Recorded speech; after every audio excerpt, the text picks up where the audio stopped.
မိုင်မောင်းတောင်းလုံးနဲ့ချုပ်ရှိလေရတဲ့ကဘာဆောင်ငကားကြီးရဲ့ကြောက်မောင်တွေတရုတ်တနိုင်ငံလုံးတိုက်ခိုက်ခဲ့ပါတယ်။အဲ့ဒါ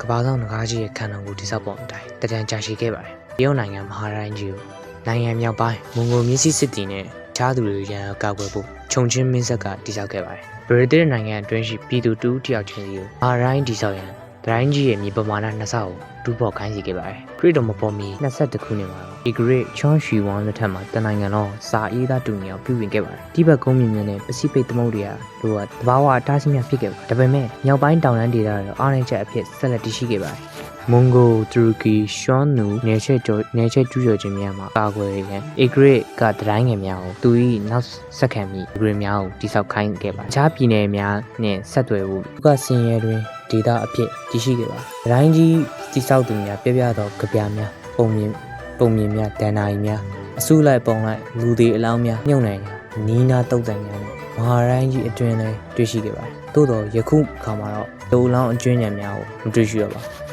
။တုတ်တန်အစိပ်ပန်းများတူးပေါ်ချက်အရာအလုတ်သားများတည်ဆောက်ရခြင်းမှာမတော်တဆမှုငမ်းမုံမှုအင်အားခုန်ခံမှုတို့လည်းတွေ့ခဲ့ရပါတယ်။ဂျင်ဂျစ်ခံတဲ့ဒူရီတာကူပလက်ခန်တို့လက်ထက်73ရာစုမွန်ဂိုတို့ကျူးကျော်မှုကာကွယ်ရန်ဒရိုင်းကိုပုံမှန်မှသာဆောက်လုပ်ခဲ့ပါတယ်။ဒီမင်းဆက်အာဏာရပြီးတော့ AD 1368ခုနှစ်မှာတော့ရိုင်းကြီးကိုအုတ်ခဲနဲ့ကြောက်တုံးနေနဲ့တိစောက်ခဲ့ပါတယ်။ညတော့အဖြစ်အမြင့်23ပေအကျယ်22ပေကျယ်ဝန်းပါတယ်။မိုင်ပေါင်း9500ရှိလျားပြီးညော်စင်တော့ရင်းသမားများအချိန်မှန်မှန်တာဝန်ထမ်းဆောင်ခဲ့ပါတယ်။ကျူးကျော်သူများဝင်ရောက်လာချိန်မှာတော့မီးတုံများနဲ့မီးခိုးများဖြင့်ချက်ပြပါတယ်။1644ခုနှစ်မြောက်ပိုင်းမန်ချူရီးယားတပ်တို့နဲ့မွန်ဂိုတို့ကပူးပေါင်းကပြင်မင်းဆက်ဖြစ်တည်ဆောက်ခဲ့ပါတယ်။ဒုံနီလမ်းဖြင့်တရုတ်ပြည်ကိုအုပ်ချုပ်ခဲ့ပါတယ်။အေဂရိတ်နယ်မြေဒေသများမဟာတိုင်းကြီးဆက်ကျော်လွန်ခဲ့ပါတယ်။ခံတပ်များသည်လည်းသူတို့၏ရွေချက်ကိုလည်းပျောက်ဆုံးခဲ့ပါတယ်။ပြည်ပင်တိဆောက်မှုများအားနည်းချက်ကြောင့်ချို့ယိုယွင်းလာခဲ့ပါတယ်။ဒုတိယကမ္ဘာစစ်တွင်တရုတ်နိုင်ငံသည်ခံစစ်အနေဖြင့်မဟာတိုင်းကြီးကိုအသုံးပြုခဲ့ပါတယ်။ UNESCO ကမ္ဘာအမွေအနှစ်အဖြစ်